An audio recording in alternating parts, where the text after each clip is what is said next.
What it do, good people? I'm Jeffrey Bissoy, and you are listening to Plugged In. And I am really excited to have a friend, a leader, a strategic comms specialist.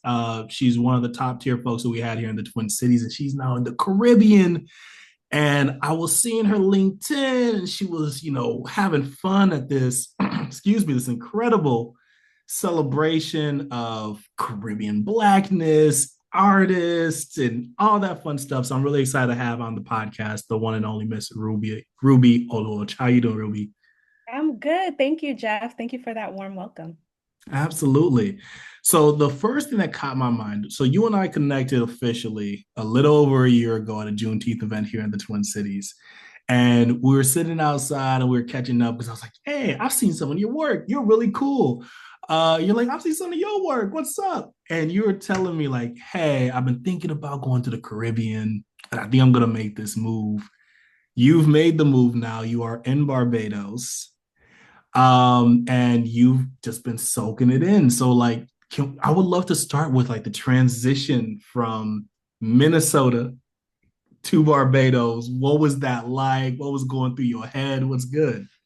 Yes, yes. Well, my love story with Barbados starts in 2020. So we all remember 2020. I don't want to bring us back to those dark times, but something that was happening with a lot of people was we were working from home. We were no longer going into the office. And as soon as I realized that we wouldn't be going into work for the rest of the year, essentially, I decided I wasn't going to be doing another Minnesota winter, definitely not another Minnesota winter, basically in lockdown. Mm.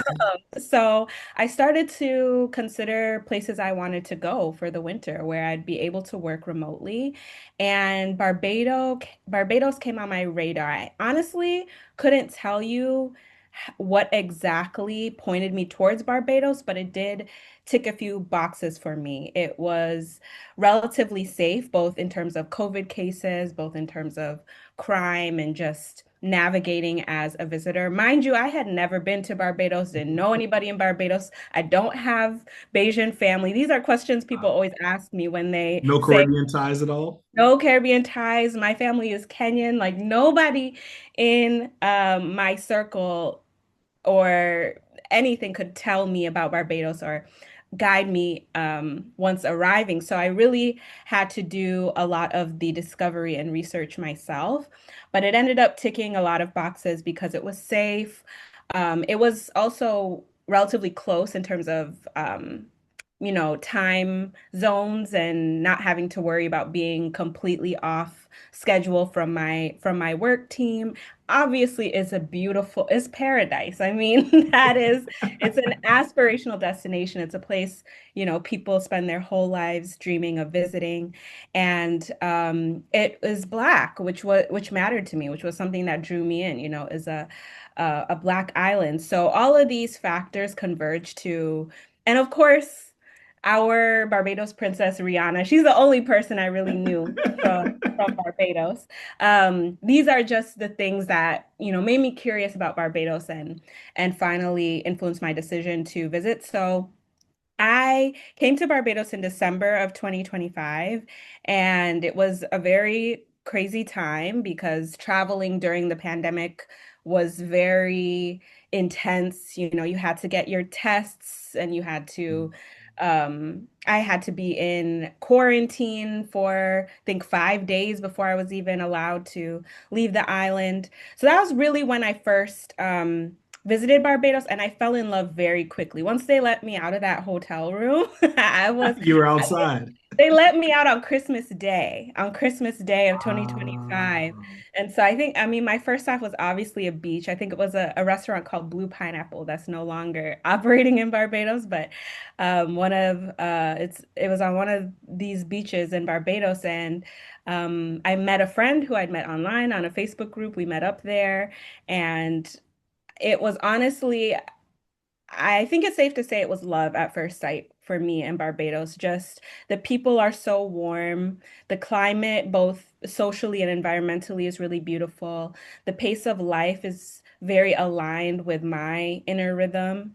Mm. And as time has gone on, I've been living and visiting Barbados over the past 5 years, and my love for Barbados has only grown more. So when I saw you last summer, in June of 2024, I had not really made an official move yet. I had done quite a few long-term visits at that point. So I had some familiarity with Barbados, but I hadn't, um, no pun intended, pulled the plug. I hadn't taken the final leap until I, sold all my stuff, my lease had ended, and I finally made the move last summer. So it's been about just over a year for me, 16 months here in Barbados. Wow, I love that so much. I love seeing Black Minnesotans go out into the world and find their place. It is one of my favorite things, and it's something that I wish everyone, regardless of being from Minnesota or not, has the opportunity to do at some point. Because the world is just so big, it's so vast. As some of my followers may not know, but I lived in Mexico City for almost 4 years. Yeah. And similar to you, I found myself there. I did not expect to be there for almost 4 years, by the way. I thought I was going to Mexico City for like a year or two and then come back to the US. But pandemic had different plans, and I literally got to Mexico City 3 months before the pandemic started. Wow. And I remember I was getting calls from folks and they were like, yo, Jeff, you're still down in Mexico City. Are you going to come back? I was like, Mexico or the US? Right, right. Really tough. I'm gonna go Mexico, and also just Mexico, in my opinion, just did a really good job as it pertained to keeping COVID pretty well under wraps and making sure that folks were not doing anything that was outrageous. Now, was it a lot and extra? For sure. But when it comes to public safety, sometimes you have to be a little bit extra for all of us to be safe. But I really want to ask you, like a year in to living in Barbados, it has to feel like you've been able to shake a lot of things off and just be. Like, what are certain things that you think about when you think about Black joy, Mhm. Black expression, Black creativity, whether that's when you leave your house or even the work that you're doing, Yeah. that you can notice just kind of like flourishing since you've been down in Barbados? Yeah, such a good question. There's so many things that come to mind for me. One of the words that I would say comes to the forefront is leisure. Mm, So Barbados has really deepened my relationship with leisure and play and relaxation and all of these things that I think are related to joy. But I use the word leisure because that's something that I feel like not only experiencing, but seeing other Black people experience and participate in leisure. Like, my favorite thing to see is just people like lounging, resting, sometimes what people would call loitering in the US, right?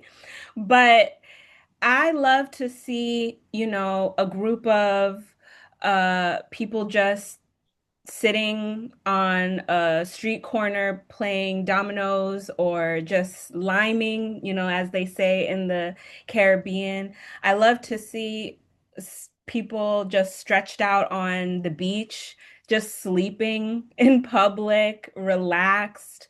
And I have personally really been able to connect with a sense of presence, a type of presence in Barbados, a presence in my own life, and a presence in this on this island and in this place that is very special to me that I don't know that I've ever experienced anywhere else. It's just the way that I think the environment nurtures me and mm, holds me in ways. I'm somebody who really enjoys being outside and being by the sea. I'm a water sign. I'm a yeah, Pisces. same. I'm not a Pisces. I'm a Cancer. But I'm a water baby, so I understand. Yes. Yeah, I'm a water sign. So being in near the sea, being in proximity to the sea, but even just my relationship with water changing as I do different water sports. I've started surfing. I learned how Mm. to swim in deep water in Barbados. And so all of these, things have come together, excuse me, um like I said, deepen my relationship with joy, with leisure, and with peace. Honestly, I think peace is the biggest thing that I've been able to I've been able to learn what peace really feels like. I think in Minnesota and other places I've lived in, like we can talk about it and we can theorize it and we can discourse it, you know what I mean? But it's a different thing when you actually embody it and experience it and you're doing it as a part of your day-to-day life, not necessarily as a part of a retreat, or as a part of a a dedicated thing, which I completely believe in and think is important to have those spaces. But like I said, being able to experience and embody those things are is one of the reasons why Barbados is a place I consider home, a place I want to continue making my home. I also want to address, your question about like creativity and expression. I'm sure we'll get into it a little bit Yeah. more um, when I share about Carifesta, but there's been so much I've gained from the arts space and creative sector in Barbados. Barbados is, and I didn't know this before I moved here, but it's the type of place where I am able to be in a be at a creative event or in an art space almost every day of the week. Like this weekend, I heard so much amazing live music with local artists, and I just love that it's the type of place where, on any given night, I can find that. Again, it comes back to the embodiment, right? Like there's something about being able to hear this music, literally internalize the frequencies of the Oh music, yeah. the rhythm of it, Hmm. and also, you know, take in the beautiful and amazing art that Bayesian artists are sharing with the community. So that's how I feel about Black Joy when it comes to Barbados. Nah, I'm just smiling because I can feel that energy radiating through me right now as I'm hearing you speak, because I've been blessed enough to know exactly what that feels like.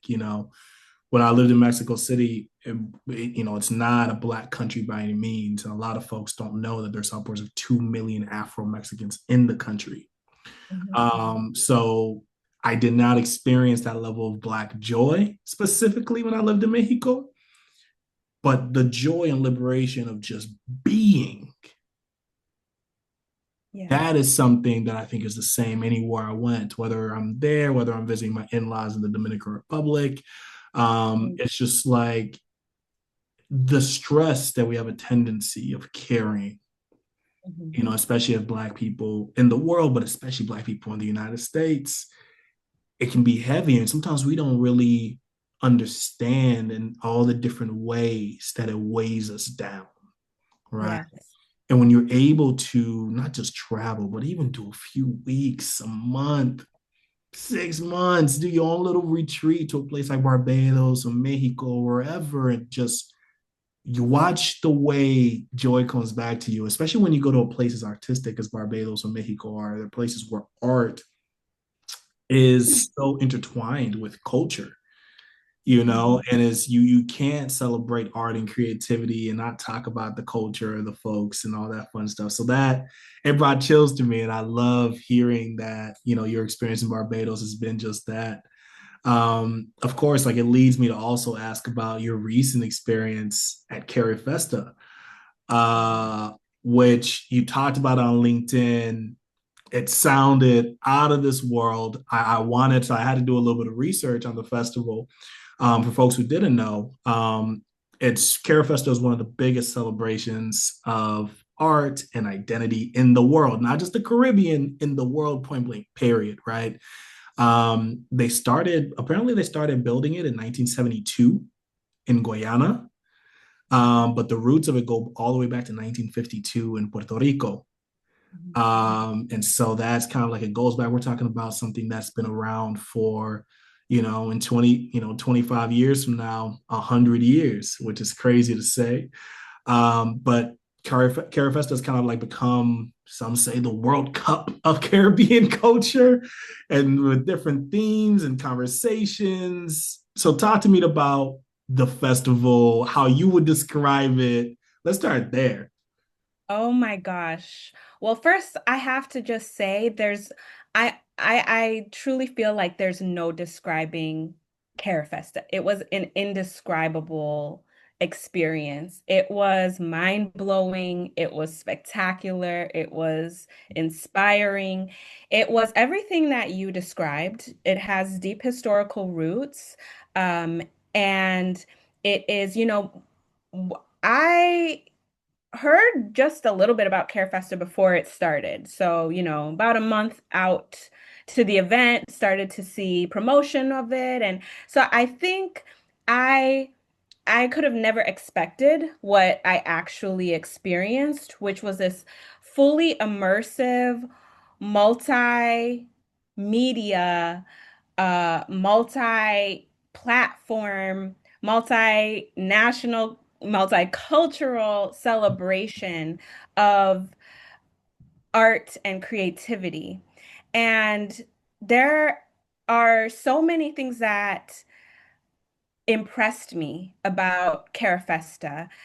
My background is in arts and storytelling, so I'm always interested in being at events or festivals that are um, highlighting artists, but particularly cultural artists. Yeah. And so I've been to, Art Basel. I've been to other smaller festivals. Carefesta is definitely the biggest festival I've been to in terms of the scale and scope of its programming. It had programming in basically every form of art and performance that you could think of: dancing, singing, theater, film and video, visual arts. And the other thing it had, which I think was what was most unique and very moving for me, was that it had this kind of nestled within all of the cultural arts and heritage celebration. It had a very clear and deliberate political agenda. And that political agenda was to advance the demands of CARICOM. CARICOM is part of the organization that organizes CARIFESTA. Okay. Um, CARICOM's reparative agenda. So they used Carifesta to host a segment called Big Conversations, where academics, community leaders, intellectuals, advocates, etc., came together to discuss what does a decolonized reparative justice future look like for the Caribbean, and what's our unified vision for it. Mm, And we're having this conversation in the midst of this celebration. And I think that's what was really genius about Carifesta. Because typically, or I should say, I've not regularly seen a an event that is multicultural in this way. This is an event that was meant to represent all of the nations in CARICOM, as well as other Caribbean countries. A multicultural celebration that balanced the appreciation and recognition of a shared identity and a unified identity, but also recognize the plurality and difference of the Caribbean identity, right? So that really inspired me because, again, as someone who has concerned herself with global Black solidarity and uh, a future that is centered towards Black advancement, I've always wondered how is it that we're going to be able to build a shared agenda? We're going to be able to build a unified front, but also recognize that we're different and that's okay and that's beautiful and it's to be celebrated. And Carifesta did that beautifully, meticulously. I was so invigorated, I was so edified, I was so impressed. And I think it's an event that everyone should try to attend. I know that Barbados really raised the bar based on I've never been to Carifesta before this. Yeah. So I don't know what the past festivals were like. But from what I heard from others who've been visiting Carifesta in previous years, this was huge. Like the ambition Barbados put behind Carifesta is significant, especially because of its size. Barbados is a small island. So the capacity it took to pull this off Yeah. was just outstanding. So I believe that it will only get better from here. And I think that it's an event that's on par with every other global arts and cultural festival. It's a destination that anyone who considers themselves a purveyor or an expert in arts and culture should be at. I think it's another thing that really touched me about Carefesta is I'm not, like we said earlier, um, I don't have any Caribbean heritage. I don't have any Yeah. background, right? But I still felt so seen and celebrated at Carefesta because of the very direct and deliberate and explicit um, intention that was put forth behind strengthening an African and Caribbean partnership.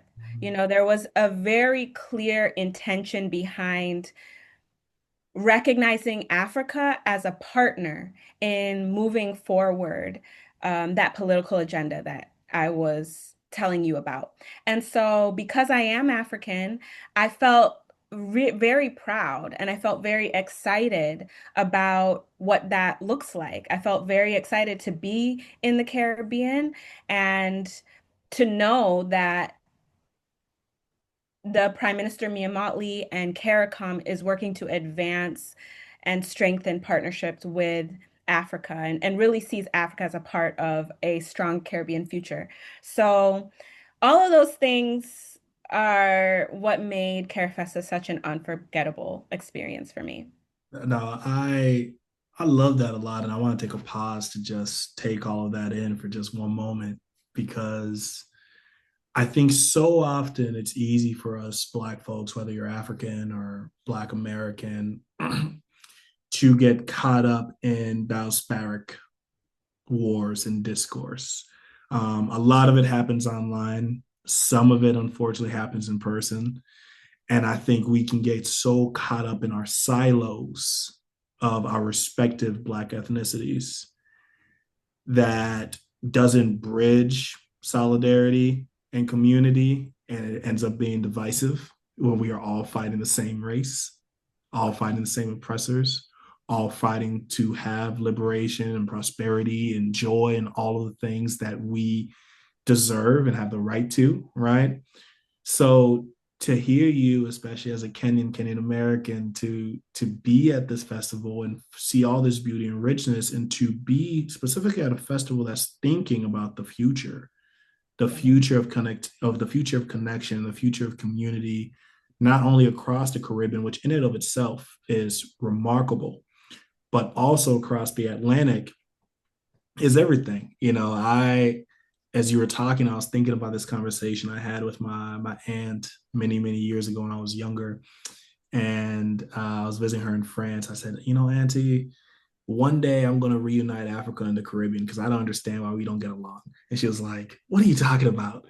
And I said, I just find it ridiculous that we don't get along. I understand the hurt feelings, but we're the same people. Our cultures are so similar that, it just does not make sense to me.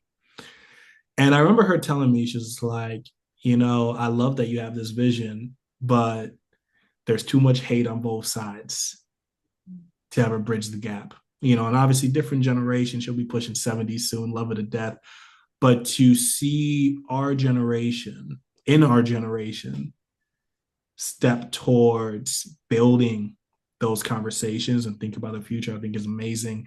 It makes me think about in the early 2000s when Andre 3000 said the South has something to say.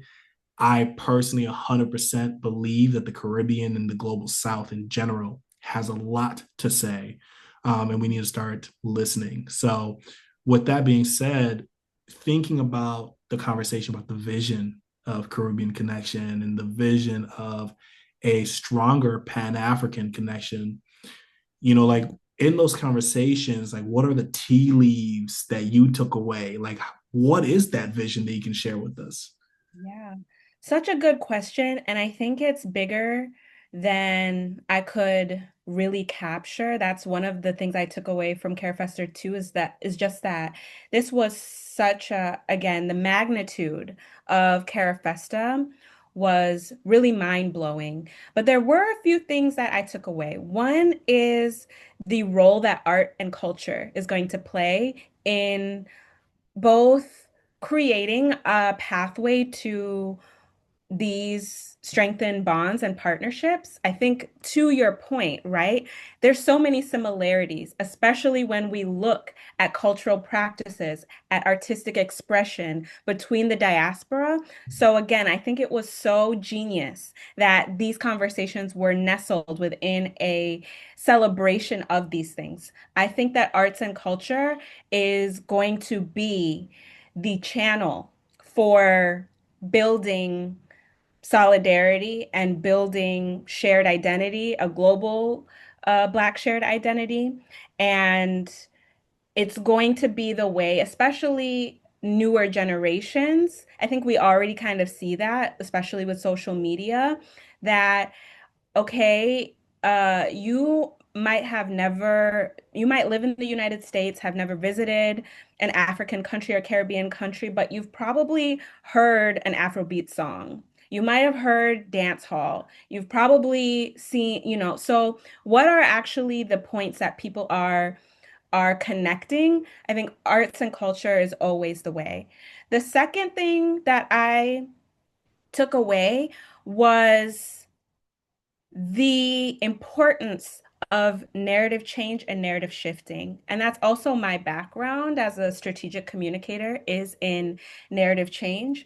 And what I observed is that it's going to be extremely important for both the Caribbean and Africa to reclaim our stories, to exercise narrative justice, to really produce the cultural narratives that represent who we are. And that is a long-term job. That's something that's going to happen over time. But again, I think arts and culture is going to play a huge role in that. What type of entertainment are we producing? I saw an amazing play at Carifesta called Mansa Musa and the Trail of Lost Gold. And it is a three-part production. So this was part one as the prelude. But it basically told the story of Mansa Musa and his empire and the way his wealth was built in West Africa. The fact that that story was told in this theatrical production was really important because as a part of narrative shifting, we're going to have to revisit and retell the historical story of Africa. And we're also going to have to put forth a clear vision of the future for Africa. And the way to do that, once again, is going to be through arts and culture. So the fact that this was shared not just in a history book, you can find the story, not all history books, but in history books, you can find the story of Mansa Musa, but can you see it? Can you experience it? Can you visualize it? Can you visualize a version of Africa that was rich, that was um, ruled by benevolent leaders? Can you actually experience these things? That's a part of what I call narrative building in my work, is being able to present imagery and language that helps people shift their understanding or their um, assumptions about what is true. So, yes, arts and culture, narrative change are uh, some of the big takeaways that I got from Carifesta. No, I adore that so much. I just want you to know this is giving me so much energy and motivation to keep doing the work that I do because I believe in all of this. You know, it's why I do plugged. It's why I'm on this earth is to continue to help with narratives and tell the stories that are often tossed to the side, the stories that have been kept locked behind. Well, this writer wrote about this 100 years ago, and that's the way that it was, but it was written in a certain lens, right? So, what does it look like from the other side of this? What can we unearth from different documents that are not so Eurocentric Yeah. about how some of these events took place? And so, these are the conversations we need to be having. Um, Yeah. Yeah, I'll add as well that another thing that is so important about narrative building is shifting the standard, right? So understanding who set the story, who benefits from the existing story, and why, and then reevaluating who and what is centered, right? So you use the term Eurocentric to refer to a lot of the knowledge forms and knowledge production that we see and experience in our world today. Narrative building requires a practice of recentering, recentering where the story comes from, who it benefits, and what the standard is. yeah. So I think that this was another thing that Carefesta really did for me, was help me see the Caribbean and Africa as a standard for the future.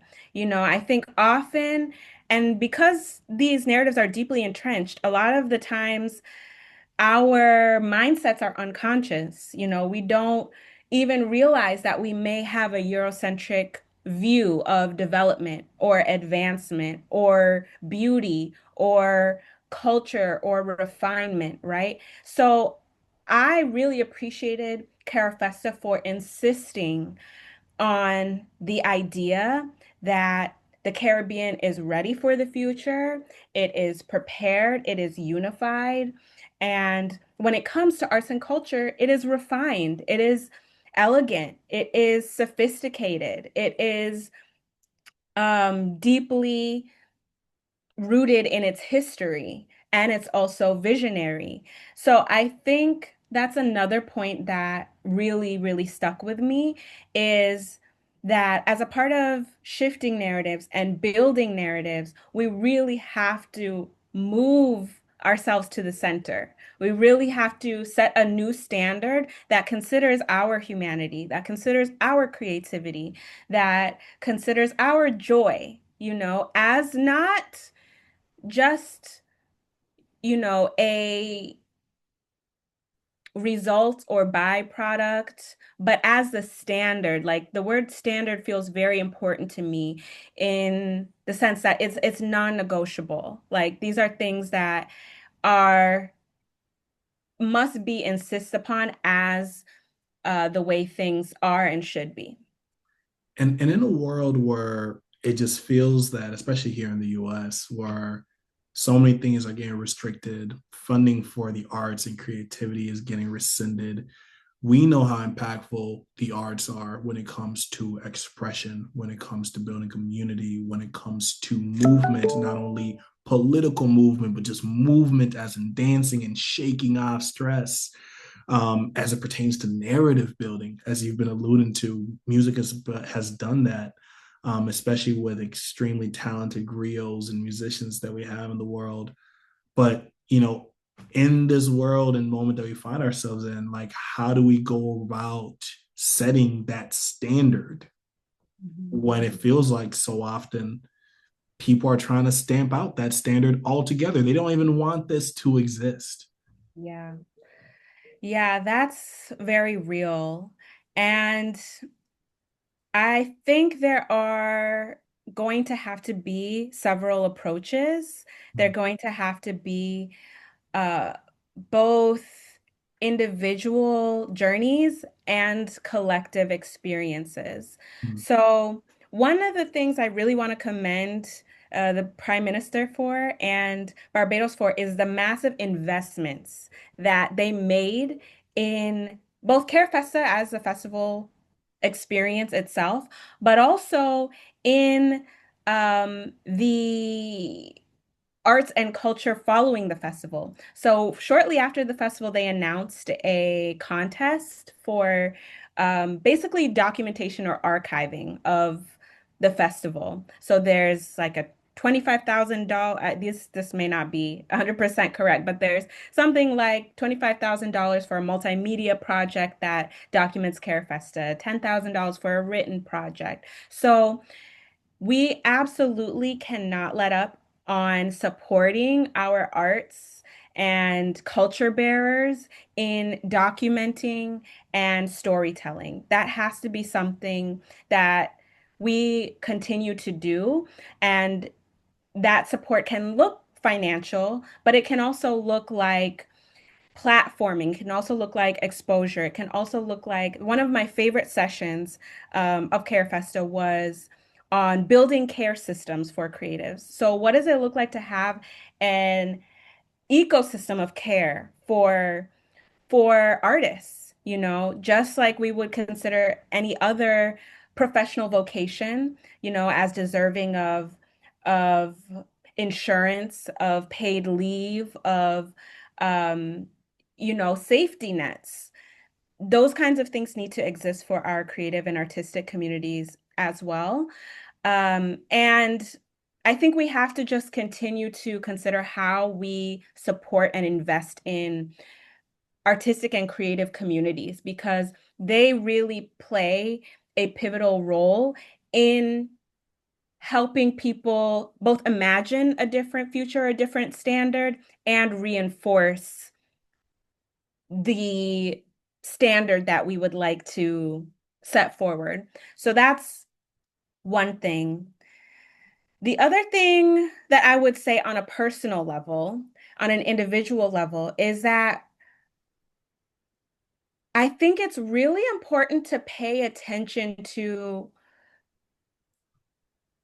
the media and art that likes you. Hmm. I'm trying to think about how to put Yes, this say into more about words. that and the best way that you can break that down. What do you mean by that?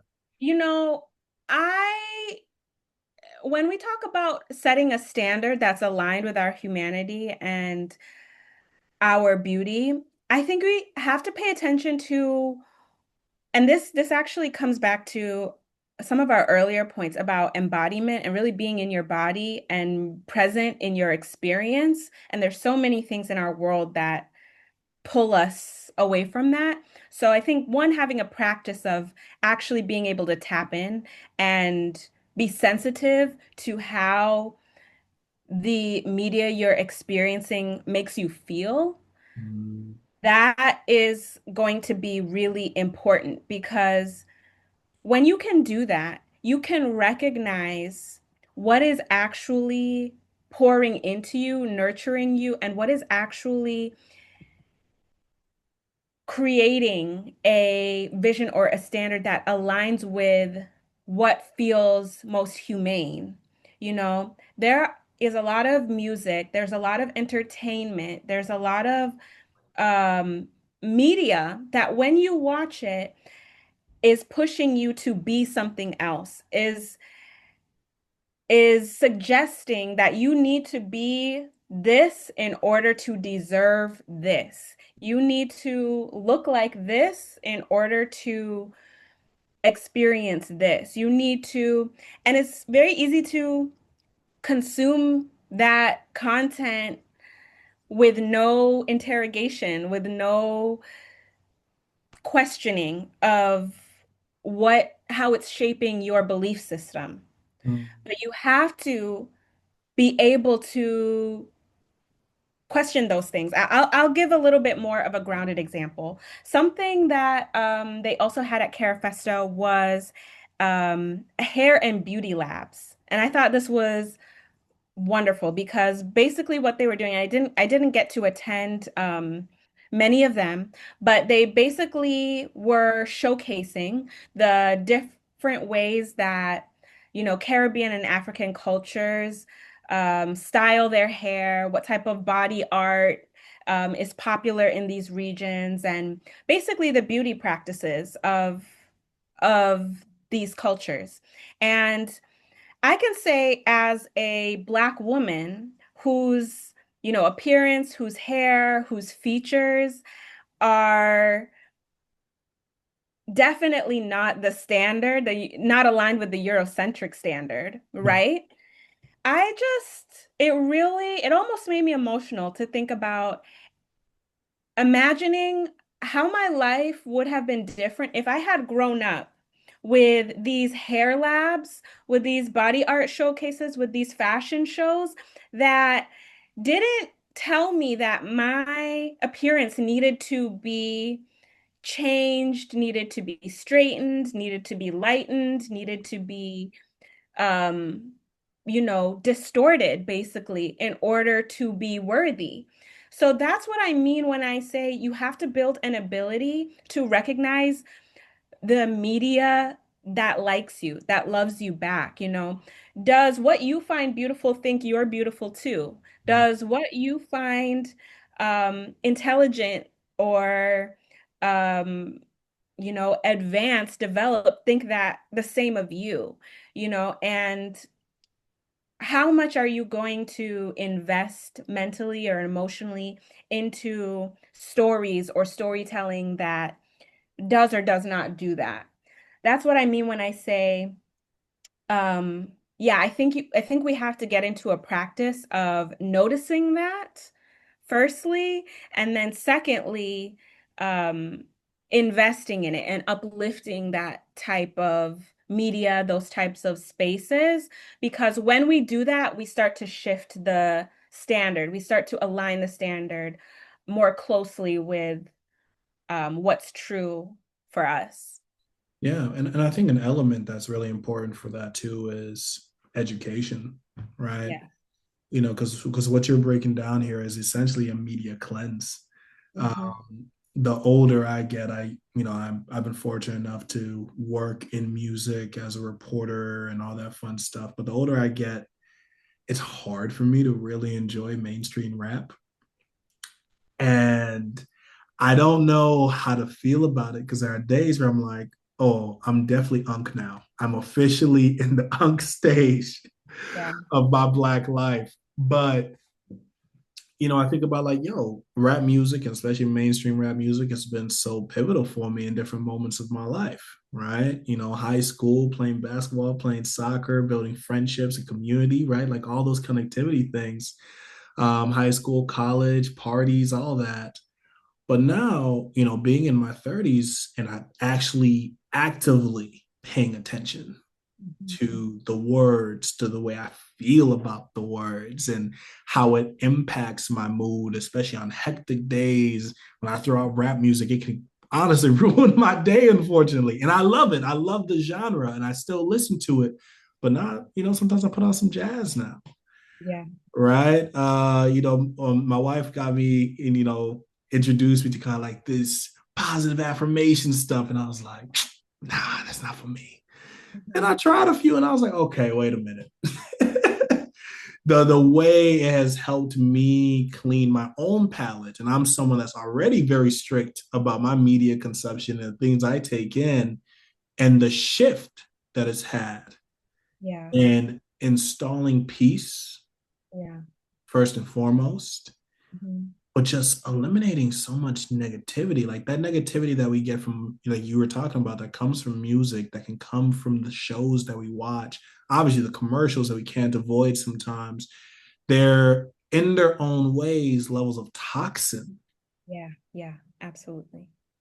that we take in, Yeah. oftentimes unwillingly, but we Yes. don't recognize how willingly we Yeah. breathe it in, we eat it, we consume it, Mhm. and the repercussions that it has in other elements of our lives. I'm not saying you got to cut off your rap music. I'm not saying none of that. I still love rap. Cardi B just dropped one of the greatest albums of all time. But I'm just saying that you have to add other things to your diet so that you can be your best self and live your full authenticity. That sometimes can just be taken, that agency can be taken from you when you're not paying attention. Yeah, absolutely. I think that's the perfect analogy. I think thinking of media as a diet is a really helpful way to see it because just like your food diet, of course it's okay to indulge in dessert every once in a while, to indulge in something that's a little bit more on the sweet or salty side, a little bit Yeah, more uh absolutely.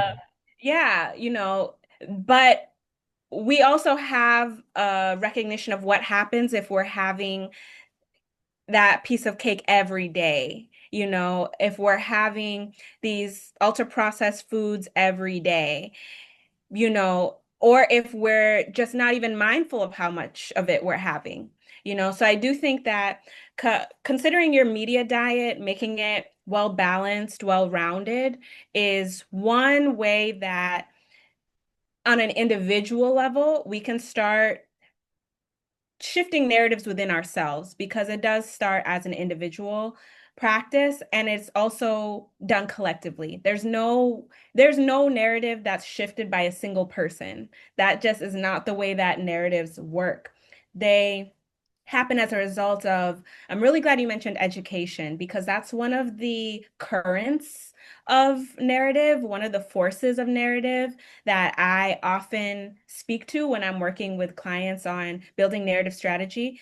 Education, policy, culture, and media are the forces that really come together to help us understand or build a narrative. So being able to think critically about your education and how you're being educated, who's educating you, where these knowledge sources, come from, and doing the same when it comes to policy, culture, and media. Also, I think doing these things on both an individual and collective level is what's necessary. No, I fully agree. When you think about kind of like your own final reflection on Carifest and your time in Barbados thus far, you know what what has that been like as you've just taken everything in, and how has it been pushing you in your own work or in influencing the work that you do? Mhm.